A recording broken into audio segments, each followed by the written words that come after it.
د خوشحالي پرمختګ او د غني افغانستان پر لور لوی ګام. ګران اوریدونکو السلام علیکم. که څه هم دې وختونو کې ښه خبرونه ډېر کم لیدل کیږي او افغانان بېلابېل تشویشونه او ستونزې لري. سیاسي بې ثباتي، د طالبانو لخوا د بریدونو زیاتوالی، کورونا وایرس او د دې وایرس له کبله د ګڼو ښارونو کرنټین چې اقتصادي ستونزې راپورته کړې یو څو بیلګې دي. په هر حال تازه یو ښه او خوندور خبر دا دی چې په جوزجان کې له یوې ساعت طبیعي ګاز ایستل پیل شول. د افغانستان د کانونو او پټرولیم وزارت چارواکي وایي په جوزجان ولایت کې د ګازو استخراج یا ایستلو بهیر بریالی شوی او اوس له یوې ساعت د طبیعي ګازو ایستل پیل کړي دي. د پټرولیم وزارت د چارواکو په خبره د دې ساعت د ګاز د تولید له مخې به افغان دولت 8.5 میلیونه ډالر کلنی عاید ترلاسه کړي.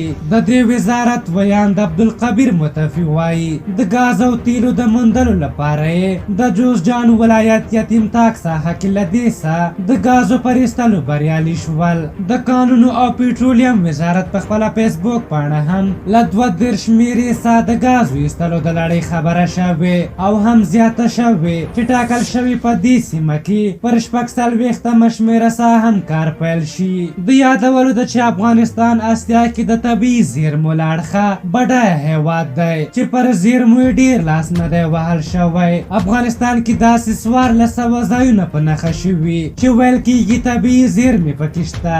د افغانستان حکومت او د ځمکې پیژندنې یو شمېر نړیوالو ادارو له لوري ترلاسه شویو معلوماتو له مخې ویل کېږي چې افغانستان کې تر خاورو لاندې شته طبیعي زیرمو ارزښت له 3000 میلیارډ ډالرو اوړي. خو دغه هیواد کې د 16 لسیزو جګړو د کانونو سکتور هم زیانمن کړی او ډېر پرمختګ پکې نه دی شوی. د افغانستان ډېر کانونه په ناامنه سیمو کې پراته دي چې ځینې ناقانونه کیندل کیږي او کیندونکي د حکومت وسلوالو مخالفینو ته باج ورکوي.